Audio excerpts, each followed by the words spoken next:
we've never been more connected, and yet at times people still feel really, really quite lonely. And that's an interesting paradox, I think, about our modern condition. Yeah, definitely. I mean, when we talk about young people in this study, we're talking about 16 to 34-year-olds. We narrowed it down a bit for the dating one because people date very differently. So 16 to 34-year-olds. So a third of them say they feel lonely once a week, and 1 in 10 say they feel lonely daily. I mean, to your point, Oli, like we did a joint Instagram post yesterday with some of these figures, and the comments under that, lots of the comments were, well, it's okay to feel lonely. Mm-hmm. I think, yes, it is okay to feel lonely. I agree with you. It's part of the human condition.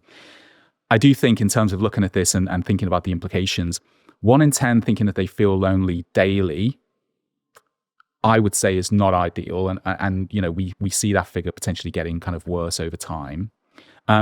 It's also maybe an intro into thinking a little bit about the society and the culture in which we're living. So as I said, none of these things come out of nowhere.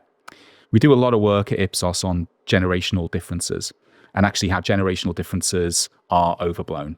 And that there are some topics on which there are genuine attitudinal differences between Gen Z and millennials, etc. Around climate change is probably one of them.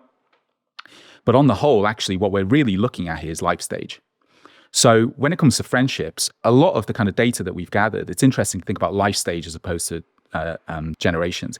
If you think about young people 16 to 34, it is highly likely that a chunk of those people went to university during the pandemic. If they're in work, they're probably living at home. Cost of living affects them disproportionately.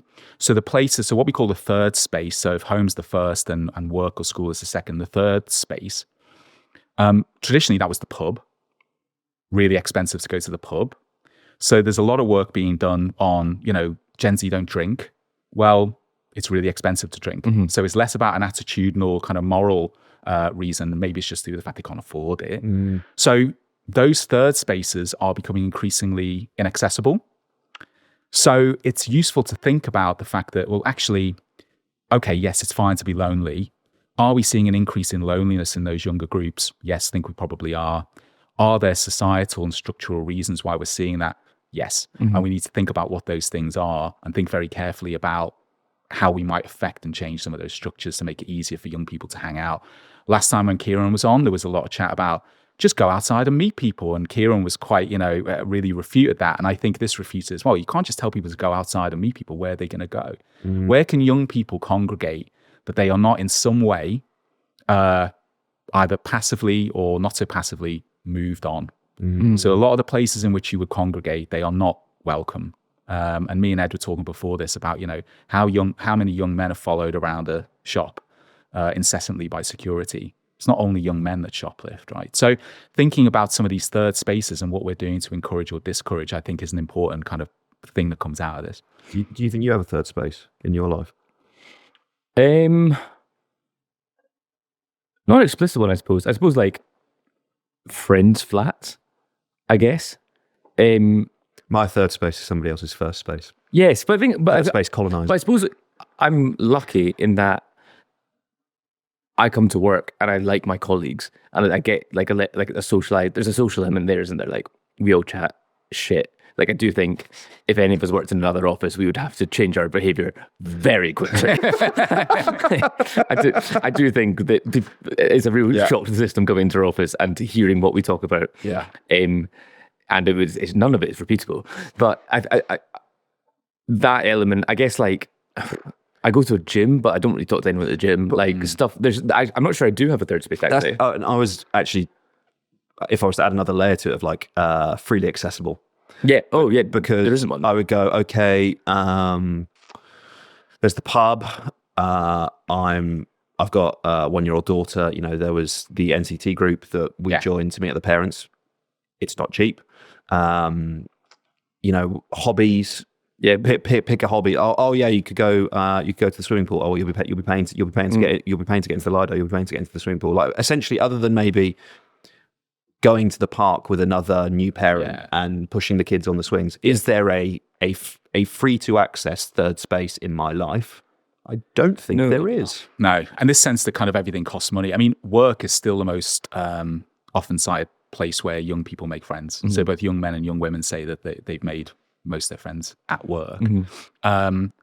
I mean, it's an interesting one to think about. My boss will love this because we're talking about our hybrid working policy right now at Ipsos, and trying to get people back into the office because we think it has many beneficial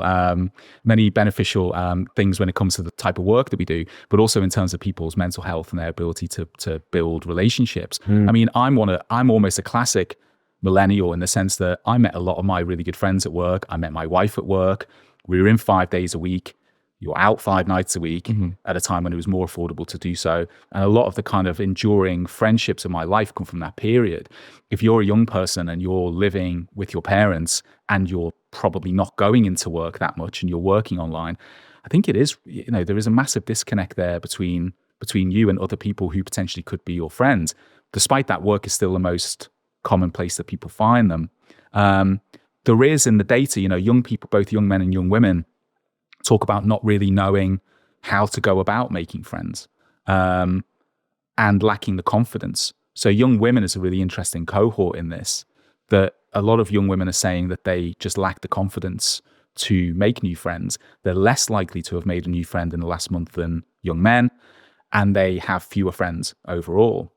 So there are interesting kind of gender differences within this, but the world of work, and again, it's another one of those societal structures, right?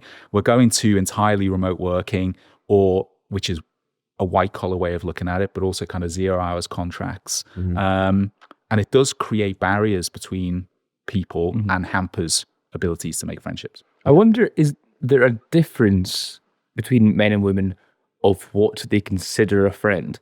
And I wonder if men have a lower threshold. I wonder if if the women hold friendship to almost a higher standard. It'd be like, if they counted close friends, is there a split in that way? Yeah, so they keep their circle small. I think that is one of the things that we talked about. And we should say, obviously, the data is like a jumping off point, right? It gives you some answers, doesn't give you all the answers. And we're going to explore a lot of this stuff. Like one of the original hypotheses was, and one of the things I said is like, okay, well, they've got fewer friends. Maybe they just have better friends, but they feel equally as lonely as young men. So clearly there's also an overlap here with the last topic around dating. You could have lots of friends and those friendships could be of great quality, but there's a reason why human beings pair off. It's because they fulfill something that platonic friendships don't. So it could also be driven a little bit by that. But I don't necessarily think it is the case that young women are having more deep and meaningful friendships than young men. You've been watching an episode of the PoliticsJOE podcast. If you'd like to see the full thing, head to patreon.com/PoliticsJOE, where for as little as £4 a month, that's 25 pence per podcast, you can watch the whole thing. It's the only place you can watch episodes of the PoliticsJOE podcast. We've got nearly 2,000 of you on there now. You could become almost number 2001. 2K1. And you should get that tattooed? And maybe a personalized number plate. Yeah, I think you should. You also get the group chat and access to live event tickets, the first of which is happening a mere 2 weeks away. Edward Campbell, the lock-in. We're very excited. Pints, chit-chat. Good times. Good times. Good people. Absolutely. Head to patreon.com/PoliticsJOE. Or the pod is still free to listen on all audio platforms. All good audio platforms. Wherever you listen to your favourite podcast, that's where you can listen to this one. Which isn't your favourite? I think it is their favourite.